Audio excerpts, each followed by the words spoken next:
Nendeni. Kama bado hamjala dunia, kuleni. Kula dunia, kula. Vaa vimini mpaka vya hapa. Tembea na chupi. Ukishamaliza unasema nimeona yote ni kujilisha upepo. Na ukiona mwanaume limekuchumbia, alafu linakwambia njoo kidogo getoni mwangu, basi futa. Maana sasa hivi mna wokovu wa kiteknolojia.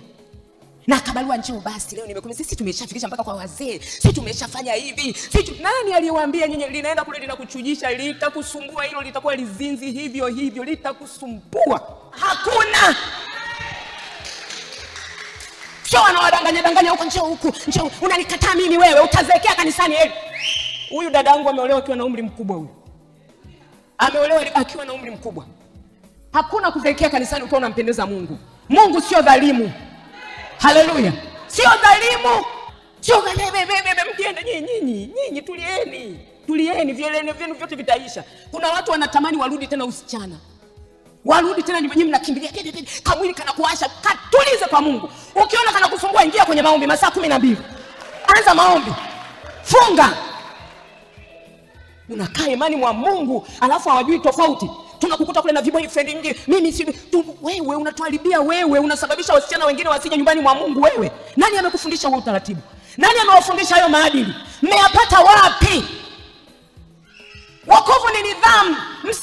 Usige mabaya. Kama mwingine alianza akakosea, sio na mimi nafuata fulani. Mbona fulani alifanyaga hivi? Kama yeye alikosea, unajuaje kama wewe utapata neema kama neema ya yule? Vunja kabisa girlfriend na boyfriend hapa.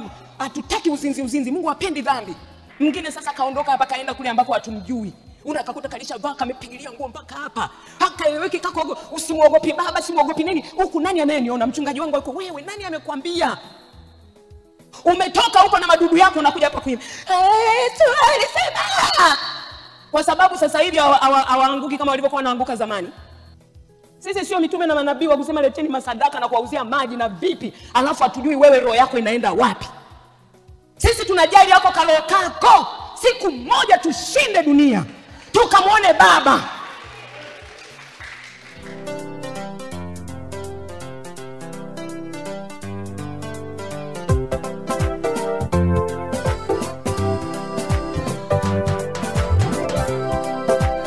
Bwana Yesu asifiwe. Wiki hii ndani ya CGM4 Line TV tutakuwa na Ijumaa nilifundisha kwamba sisi ni chumvi ya dunia. Bwana Yesu asifiwe sana. Ni somo ambalo naamini kwamba wakati mwingi tunafundishwa, lakini nikasema sisi ni chumvi, wewe ni chumvi ya dunia. Tukaangalia kwamba chumvi ikiharibika itatiwa nini hata ikolee. Tukasoma sisi ni nuru ya ulimwengu. Nuru, sisi ni nuru. Tunaposema nuru, matendo yetu mema yaonekane kwa watu wote, kwa sababu sisi ni barua. Wewe mwenyewe anza kujitafsiria. Tunaposema chumvi, unajua chumvi ni kiungo cha thamani sana, japokuwa wakati tunaona ni kitu cha kawaida sana. Mimi sidhani kama najua wakati mwingine ukiacha chumvi ndio inayoleta ladha kwenye chakula. Bwana Yesu asifiwe sana.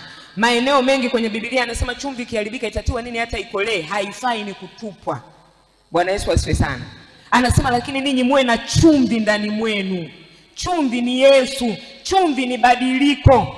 Yaani watu waone badiliko ndani ya maisha yetu. Sio kila siku tunabeba Biblia zetu tunakuja kanisani, lakini watu wakituona tabia zetu na za kwao zote ziko sawa.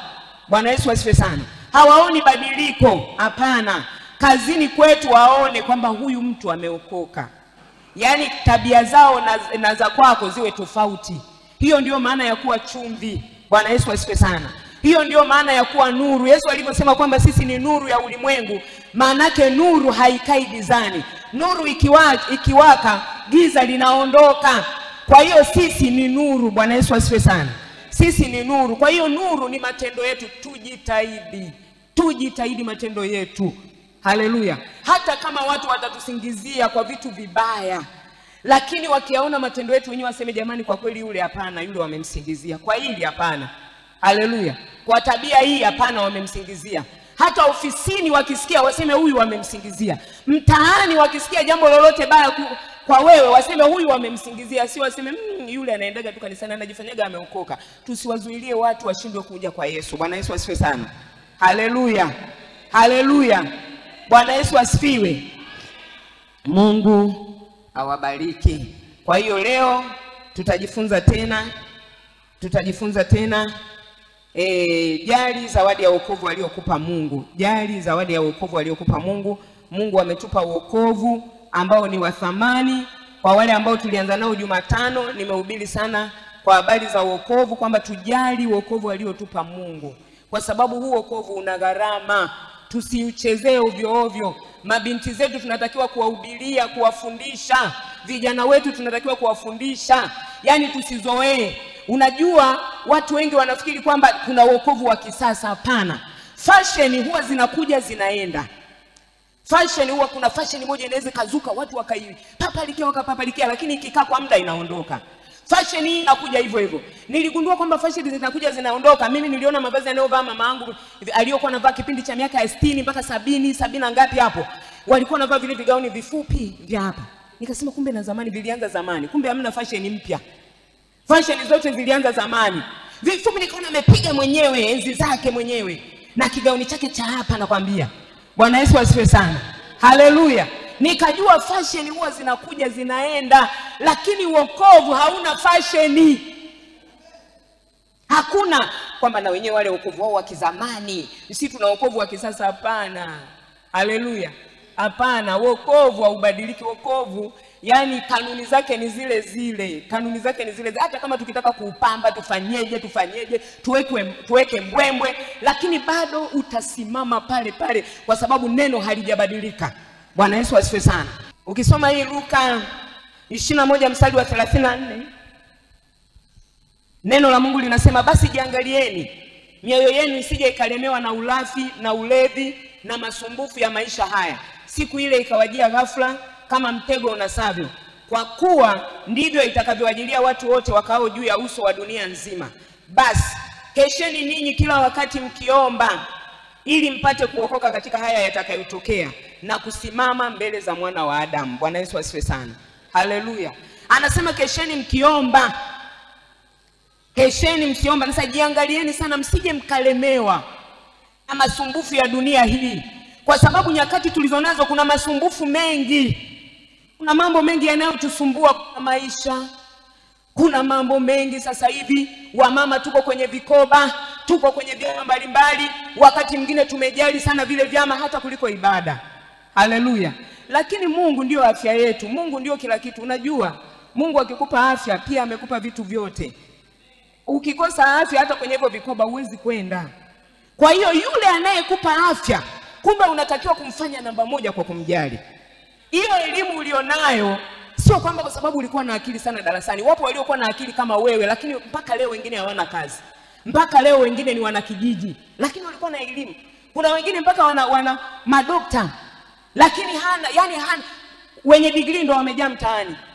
Wenye PhD ndo usiseme kabisa, tena ukisema una PhD naona ndo shida kabisa. Bwana Yesu asifiwe sana.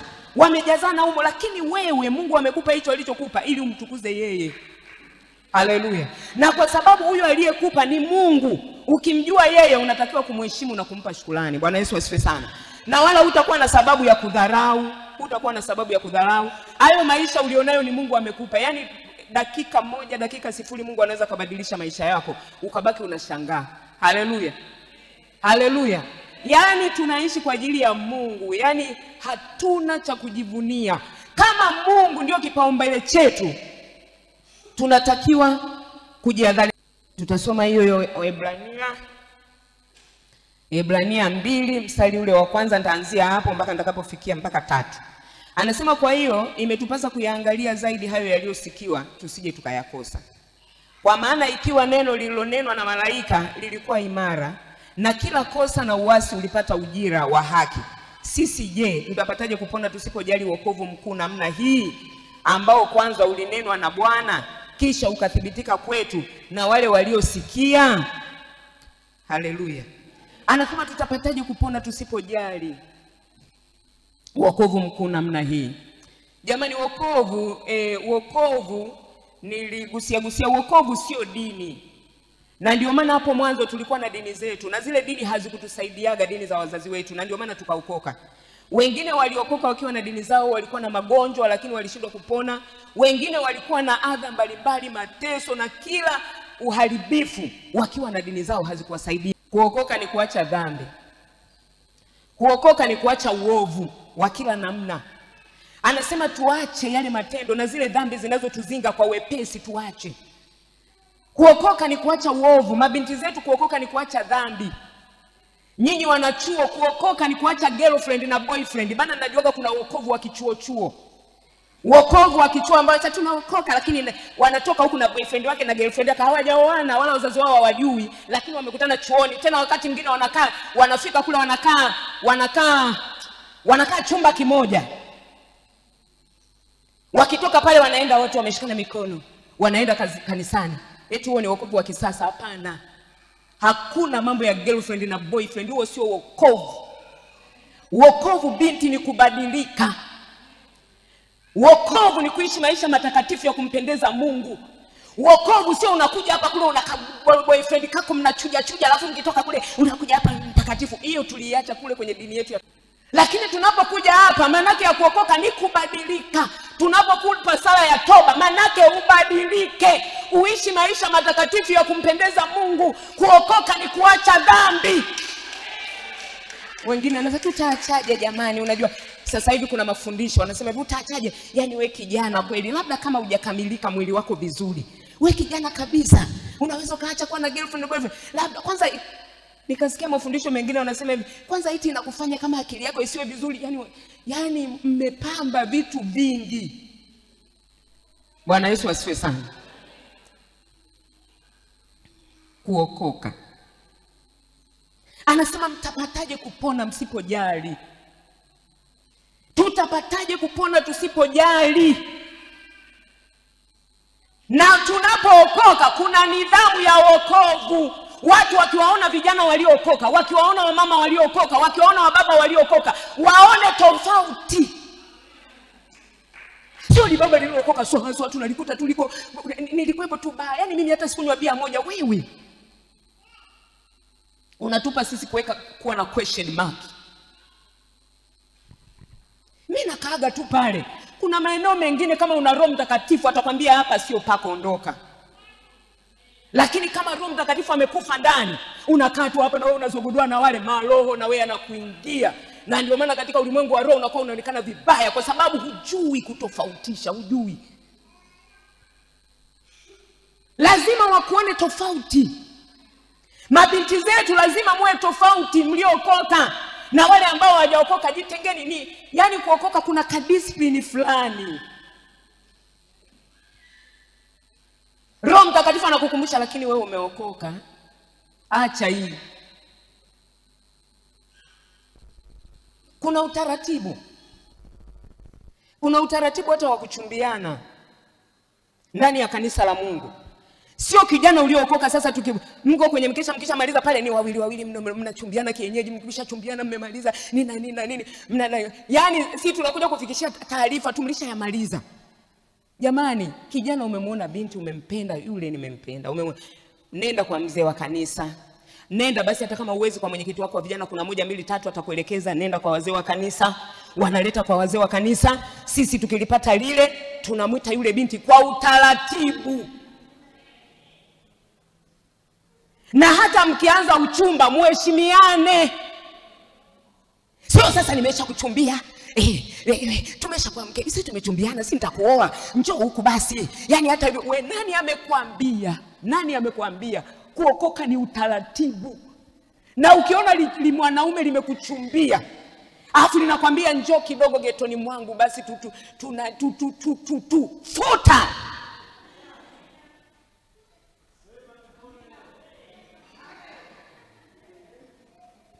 Maana sasa hivi mna wokovu wa kiteknolojia. Na kabarua njoo basi leo nimekuja. Sisi tumeshafikisha mpaka kwa wazee. Sisi tumeshafanya hivi. Nani aliyewaambia nyinyi linaenda kule linakuchujisha? Litakusumbua hilo, litakuwa lizinzi hivyo litakusumbua. Utakoma, utajuta. Mwambie hapana tena ukome. Kabisa kuniambia vitu vya hivyo. Mungu atakupa. Mtu asikwambie yani umemkataa yule yani ndio basi. Wanaume wachache kuliko wanawake. Wewe binti wewe. Ukiwa mwaminifu kwa Mungu hakuna lisilowezekana. Hakuna. Sio wanawadanganya huko njoo huku. Njoo unanikataa mimi wewe utazeekea kanisani. Huyu dadangu ameolewa akiwa na umri mkubwa huyu. Ameolewa akiwa na umri mkubwa. Hakuna kuzeekea kanisani ukiwa unampendeza Mungu. Mungu sio dhalimu. Haleluya. Sio dhalimu. Tulia nyumbani mwa Bwana. Sio bebe mkienda nyinyi tulieni. Tulieni, vieleni vyenu vyote vitaisha. Kuna watu wanatamani warudi tena usichana. Warudi tena nyinyi mnakimbilia kamwili kana kuasha. Katulize kwa Mungu. Ukiona kana kusumbua ingia kwenye maombi masaa 12. Anza maombi. Funga. Unakaa imani mwa Mungu alafu hawajui tofauti. Tunakukuta kule na boyfriend nje. Mimi si wewe unatuharibia wewe, unasababisha wasichana wengine wasije nyumbani mwa Mungu wewe. Nani amekufundisha huo utaratibu? Nani amewafundisha hayo maadili? Mmeyapata wapi? Wokovu ni nidhamu. Usiige mabaya. Kama mwingine alianza akakosea, sio na mimi nafuata fulani. Mbona fulani alifanyaga hivi? Kama yeye alikosea, unajuaje kama wewe utapata neema kama neema ya yule? Vunja kabisa girlfriend na boyfriend hapa. Hatutaki uzinzi. Mungu hapendi dhambi. Na venye sasa hivi watu hawasemi, wameacha kusema ukimwi. Nasikia vijana sasa hivi hayaogopi ukimwi. Mungu wangu. Sisi wakati unaingia unasema Mungu nitafanyaje? Unaogopa, lakini majitu sijui shetani amechoma sindano gani.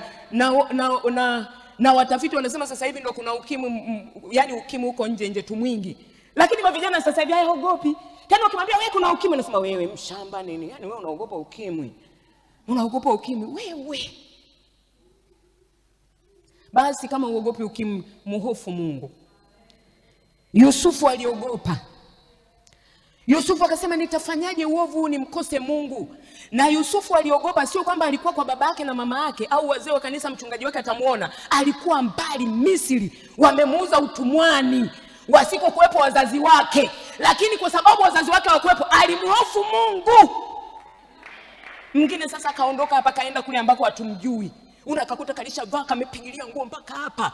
Hakaeleweki kako, usimuogopi baba, simuogopi nini? Huku nani anayeniona? Mchungaji wangu yuko, wewe nani amekwambia?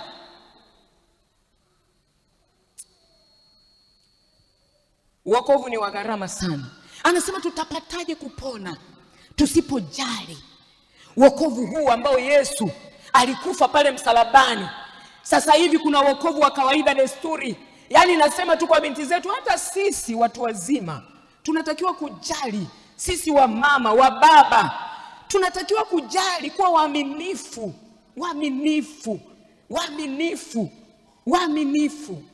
Uaminifu ni tunda la Roho. Maana kizazi hiki ni kizazi cha uovu. Ni kizazi cha anasa. Mtu akisha kuwa mbali tu na mke wake anaanza kufanya atakavyo huko hawatujui. Wewe. Nilikuwa namwambia hivi, Mungu nipe roho ya upendo na upole. Hivi Yesu amewafanyia nini mpaka unawaza kumsaliti namna hiyo? Amekukosea nini? Alikosa kukuokoa?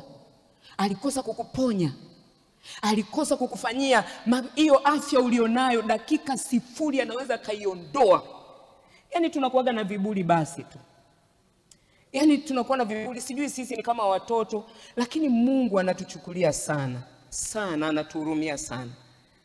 Tunalingia nini? Kwa sababu sisi ni kama sisimizi mbele za Mungu.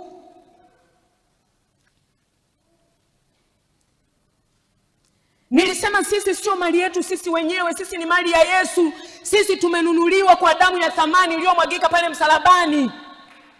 Sisi Yesu ametuzaa pale msalabani.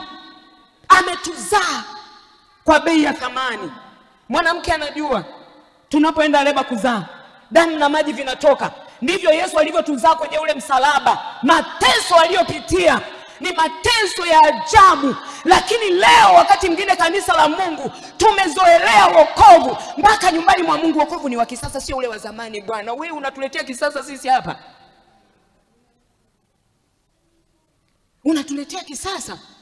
Hujui kwamba yuko mwanaume alichuruzika damu kwa ajili yako?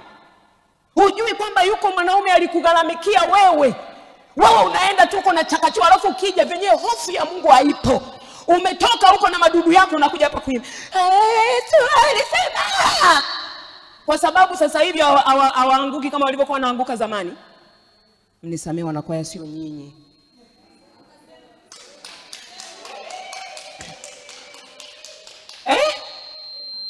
Kimetoka huku akiogopi. Unajua mtu mwenye hofu ya Mungu akimkosea Mungu utafikiri watu wote wanamuona. Utafikiri watu wote akimtazama mchungaji vijicho tu la mchungaji lifanya chwa. Unasema mchungaji ameonyeshwa leo. Mama mchungaji akikutazama chwa unaona sijui leo Mungu alimpitishia. Yaani mwenzi wake kuangalia sijui mama Jeni leo alininyaka leo. Una hofu, utaenda kule, utatubu. Mungu nisamee mimi sielewi. Mungu mwenyewe anatazama ule moyo wa toba ulionyenyekea. Ana utazama, najua mtoto wangu amejuta kweli. Kweli amejuta. Tunamwambia Mungu, ukinipa neema sirudi tena. Huyo mtu alikutana na Yesu, ana neema ya Mungu, ana roho ya toba, lakini lingine linachuja tu afu linaingia hapa. Wewe bwana, watu wote ndio unafikiri sasa hivi kuna kuokoka basi. Wewe tupishe. Ondoka nenda, kama ulibakiza pale mchungaji nisamee. Usiseme nafukuza kondoo wako. Nendeni. Kama bado hamjala dunia, kuleni. Kula dunia, kula. Vaa vimini mpaka vya hapa. Tembea na chupi. Ukishamaliza unasema nimeona yote ni kujilisha upepo. Yote nimeona ni kujilisha upepo. Rudi sasa. Kwamba sasa Baba niombee tu, Baba nisaidie. Si unatuchanganyia sisi. Unasimama pale watu wakishindwa wanakusema, yani nyinyi hamjafundishwa watoto wetu. Hamjafundishwa nyinyi. Hamtaki tuwe na nidhamu kwenye nyumba ya Mungu. Hiyo ndio Yesu alipoenda kwenye hekalu akakuta wale watu wamepanga manani yao, wanauza, wanafanya makuhani wako pale, manani wako kule hekaluni mwa Mungu. Wamepanga mabiashara yao, wamefanya wanazofanya. Mnafikiri tunauza mafuta hapa na keki za upako? Hapa ni toba ya kweli. Hapa ni toba ya kweli. Hapa toba ndio namba 1, sio miujiza. Manake hata manabii tutawatambua kwa matunda yao. Manabii wangapi wamenajisi watoto wa watu bila sababu? Biblia ukisoma Ibrania 12 kama sijakosea mstari wa 14 anasema tafuteni kwa bidii kuwa na amani na watu wote na huo utakatifu ambao hapana mtu atakayemuona Mungu asipokuwa nao. Utakatifu. Mungu anapenda wale watakatifu. Una hofu ya Mungu. Unaona hiki kitu kinakushinda Mungu, lakini jaribu Baba, jaribu langu ni hili. Nakupenda Yesu, lakini jaribu nisaidie Baba. Nisaidie nivuke.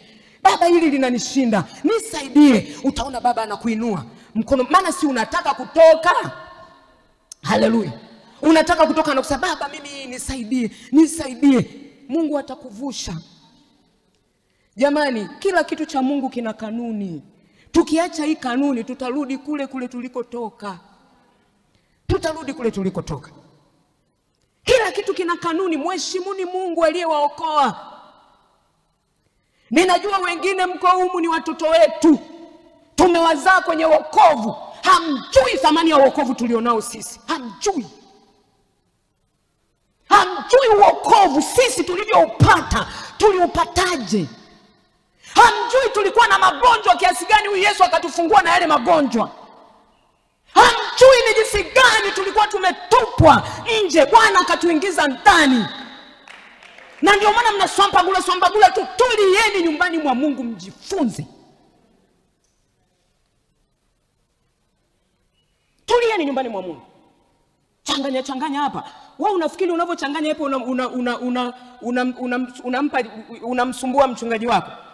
Wala mchungaji asunguli tena mwe mnatoa sana na sadaka na mafungu ya 10. Naendelea na vizambi vyako hivyo, endelea. Unalisha watumishi wa Mungu afu wewe jehanamu ya moto. Sisi sio mitume na manabii wa kusema leteni masadaka na kuwauzia maji na vipi, alafu hatujui wewe roho yako inaenda wapi. Sisi tunajali yako karoho kako. Siku moja tushinde dunia, tukamwone Baba.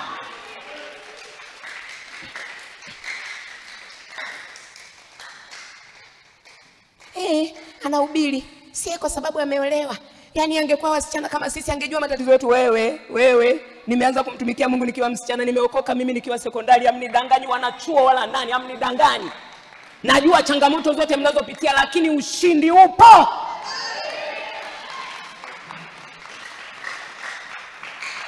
Jilinde. Sio huyu akikuta sisi mimi ni mzuri kweli, wote wanapenda sisi unaenda tunajirahisi. Sisi unajiita tunajirahisi wewe. Yanasemaga manaume yakikutana. Unaona kale kabinti, kale ndo saidia ya Mungu. Yaani kale sio kachoyo kabisa. Kale ni maji, ni maharage ya Mbeya maji mara moja. Yaani mara moja tu kale kamkubali. Wewe unataka kutuzalilisha kwa kiasi hicho?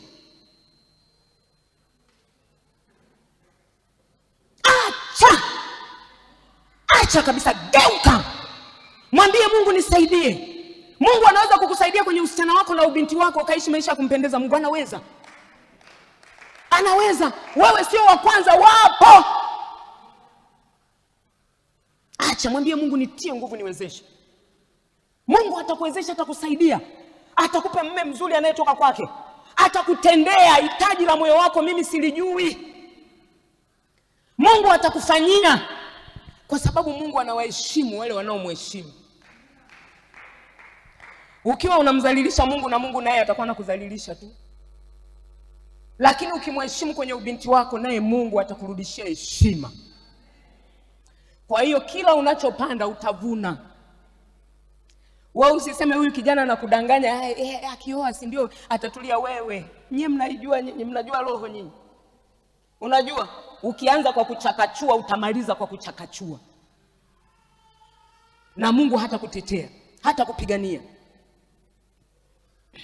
Mheshimuni Mungu. Kuweni na uaminifu kwenye maisha yenu.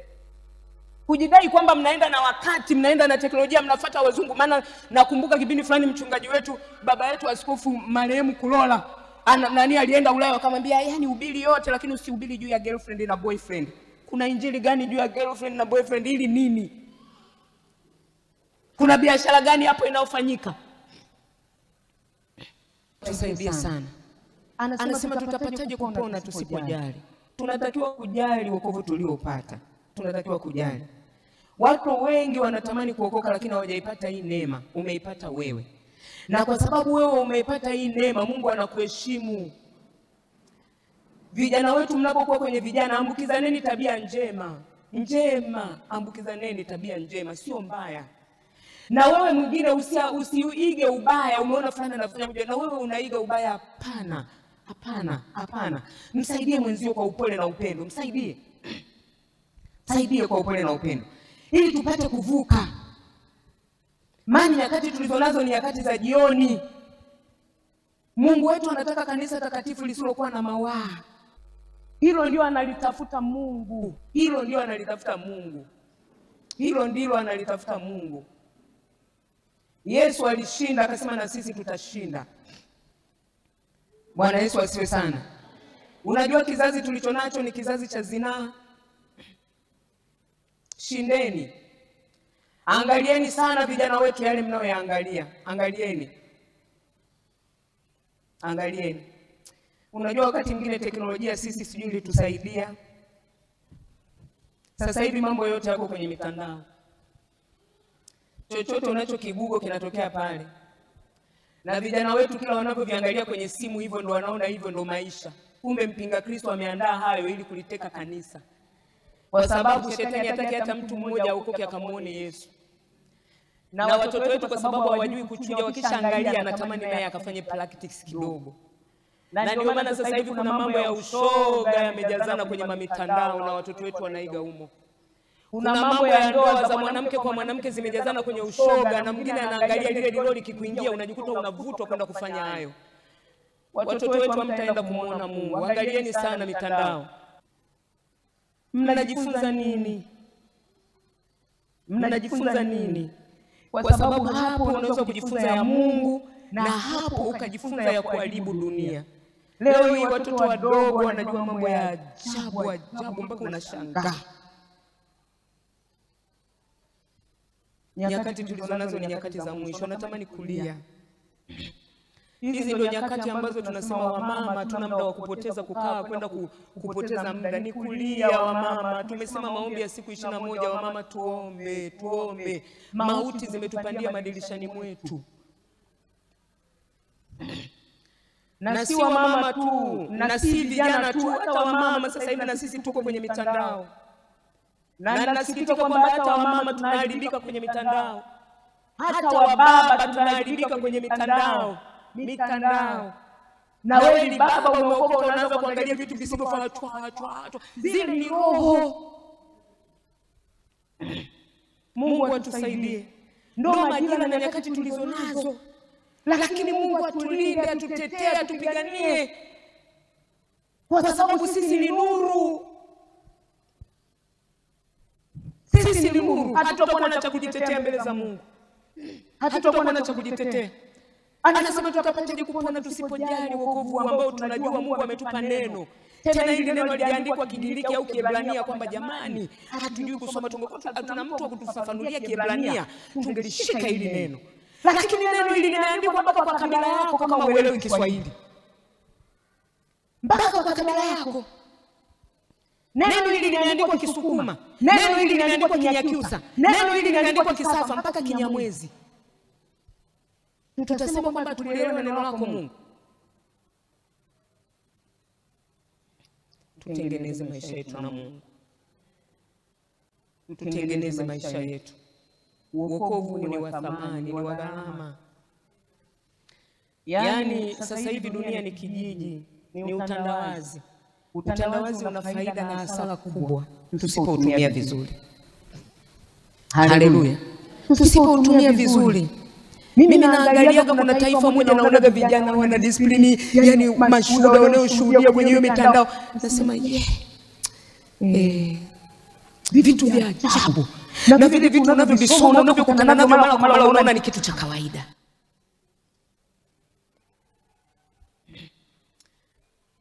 Nyakati tulizonazo ni nyakati za jioni. Tuombe. Anasema angalieni msije mkalemewa na maisha haya. Anasema lakini nyinyi kesheni katika kuomba. Mungu atatuokoa. Mungu atatuponya. Mungu atatusaidia. Mungu atatuepusha. Mungu ni wa thamani kwetu kuliko kitu kingine chochote. Isingekuwa neema na rehema tusingekuwa leo. Lakini kwa neema ndio maana mimi na wewe tuko leo. Sio kwamba wale wenzetu waliokufa ni wabaya kuliko sisi, hapana, ni neema. Mungu ametupa kwa upendeleo ili yumkini tubadilike. Yumkini tumpendeze Mungu.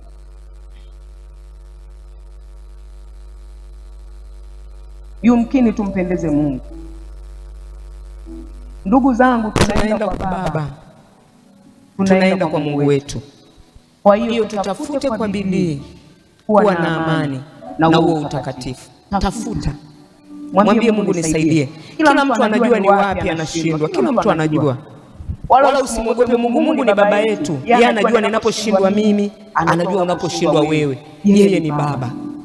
Hakuna anayeokoka sayo akawa mtakatifu akawa anaanza kupruni moja moja. Jinsi unavyokwenda mbele za Mungu analipruni. Wewe mwenyewe utaona kwamba nilikuwa siwezi hili, Mungu ameniwezesha. Nilikuwa siwezi hili, Mungu ameliondoa. Wakati unavyoenda mbele za Mungu, wakati unavyojipeleka mbele za Baba, anakiondoa kimoja baada ya kingine. Hivyo ni vizuri kuweka wazi mambo yetu mbele za Mungu. Mchana wa leo mimi sina neno kubwa, lakini nidhamu irudi nyumbani mwa Mungu. Vijana wetu nidhamu. Unajua kwa nini nidhamu? Nyinyi ndio mtakao kuwa wainjilisti wa kesho. Tutapata kizazi gani ambacho kitakuwa hakina nidhamu nyumbani mwa Mungu? Nyinyi ndio wachungaji wa kesho. Nyinyi ndio wazee wa kanisa wa kesho. Tutapata kizazi gani? Tutapata kanisa gani ambalo halina discipline? Tutapata kizazi gani? Utakuwa mtumishi gani? Wewe ndio kiongozi, pengine wa vijana. Kiongozi tutapata wapi viongozi waaminifu wa mama? Kwa sababu kile ulichonacho ndio waambukiza wa mama. Sio kuambukizana kwa kaka. Tupendeze. Nyinyi mnajua nyinyi. Unaweza ukapaka vyote na bado mume wako akaondoka kaenda nje. Chezea wewe viumbe. Kama nani yako wewe weka mpaka ukukusuka kama misuko yenu mnayosuka mpaka kule. Na bado likaenda tu jamaa limeondoka. Kwa sababu gani? Kanuni. Wakati mwingine tunakuwa tunaziacha pembeni. Anasema wamama msijipambe kwa mapambo ya kidunia nini, lakini utu wa ndani uliomjaa Kristo, matendo mema. Na haya matendo mema ndio tuwarithisha na mabinti zetu. Tunawarithisha nini? Na kurithisha nini Mariamu? Kwamba ukienda pale ukapake lipstick sana na mawanja mpaka huko. Hakuna.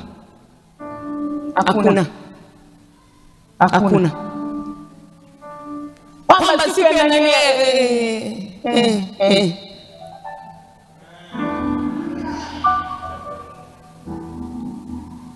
moyo. Mwambie Mungu nisaidie. Nipe unyenyekevu. Naenda na yule ni mtumishi wa Mungu. Nikailele huduma, sio uende wetu kute kile huduma kimekwisha mchanganya baba watu mpaka we mwehu.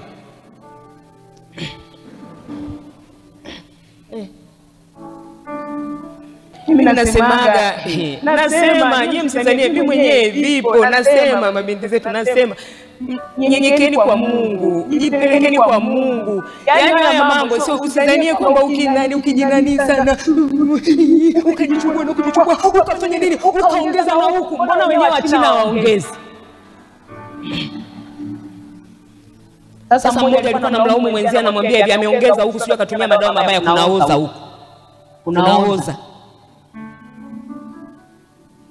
Anasema rafiki yangu ameniroga. Yule rafiki yake akamwambia, "Wewe mimi nilikuroga wapi? Wewe si unaenda kutumia madawa ya mabaya yale ya kuongeza huko." Ili nini? Ili umpendeze nani? Yaani unayempendeza, yaani na hivyo ulivyo anataka kutupa chini. Kuna mambo katika ulimwengu wa roho. Tumjue Mungu. Mabinti zetu kaeni mjifunze. Uwe vizuri. Nini? Sisi mimi wachafu, hapana.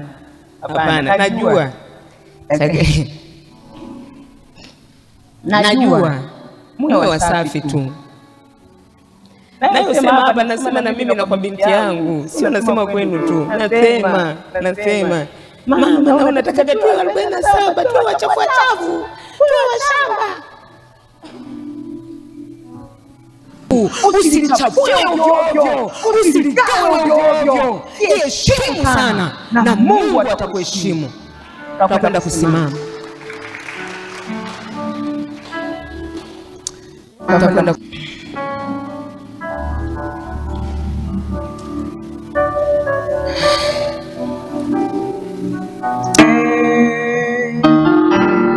na kila ulimi ukiri kwamba Yesu ndiye Baba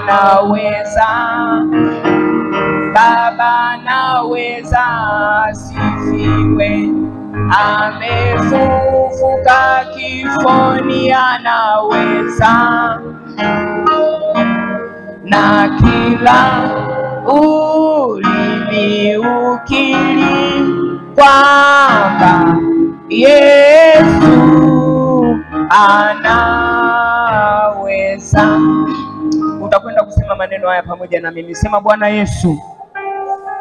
Yesu, asante kwa ajili ya mchana mwema. Asante kwa sababu unanipenda. Asante kwa neno lako la uzima. Ninaomba unisamehe popote nilipokukosea, kwa maneno, kwa mawazo, kwa matendo, kwa kutokutimiza wajibu wangu. Nisamehe Bwana, lifute jina langu kwenye kitabu cha hukumu, liandike jina langu kwenye kitabu cha uzima. Nisaidie Baba kuishi maisha matakatifu ya kukupendeza wewe. Baba, ninakuinua kwa sababu wewe ni mwema. Rabo sakalianda rabo shika. Tazama Baba, tuko mbele zako. Wewe ni mwema na mwaminifu kwa maisha yetu. Unajua ni wapi tumeenda kinyume na neno lako Baba. Tusamehe sisi pamoja na watoto wetu. Rabo sakalianda rabo shika. Rabo sikalianda rabo shika. Turehemu Baba, lirehemu kanisa lako. Kila nguvu ya yule adui, roho za uharibifu zilizopenya ndani ya kanisa, ninazifunga kwa jina la Yesu Kristo. Baba, tusaidie, tupe neema wa mama tupe neema wa baba, wape neema vijana wetu wa kike na wa kiume, wawezeshe Baba. Tuko katika nyakati za mwisho, adui amemwaga roho mbalimbali Baba, riboboshaka turiboboshika, kila pando asilolipanda Baba ninaling'oa kwa jina la Yesu. Roho zote zilizo kinyume toka kwa jina la Yesu. Huna fungu juu ya kanisa la Mti Mwema, huna fungu juu ya vijana wetu, huna fungu juu ya wamama, huna fungu juu ya wababa, huna fungu juu ya vijana wetu Baba. Wasaidie Baba, wawezeshe Baba, wape neema ya kuweza, wape neema ya kuishi maisha matakatifu ya kukupendeza wewe. Labosakarianda laboshika riboboshaika.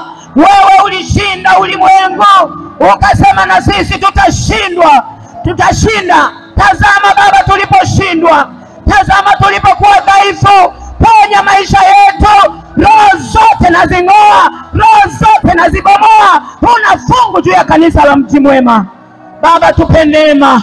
Tuombiri bobo shaika toribobo shakalianda rabosika. Tusaidie Baba, tunakuja mbele zako. Tusamehe Baba, tuhurumie Baba, tutakase Baba, tuoshe, tupe kwanza upya.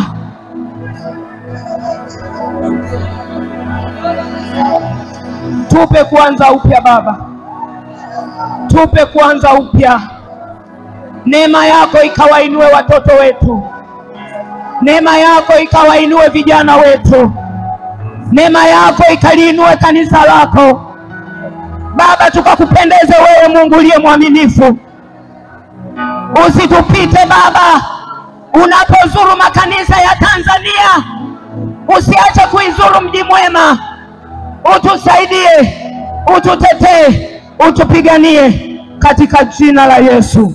Asante kutusamehe, asante kuturehemu, asante kutuachilia, asante kututakasa. Naomba amani yako, naomba uwezesho wako, naomba neema yako, naomba rehema zako ziende pamoja nasi.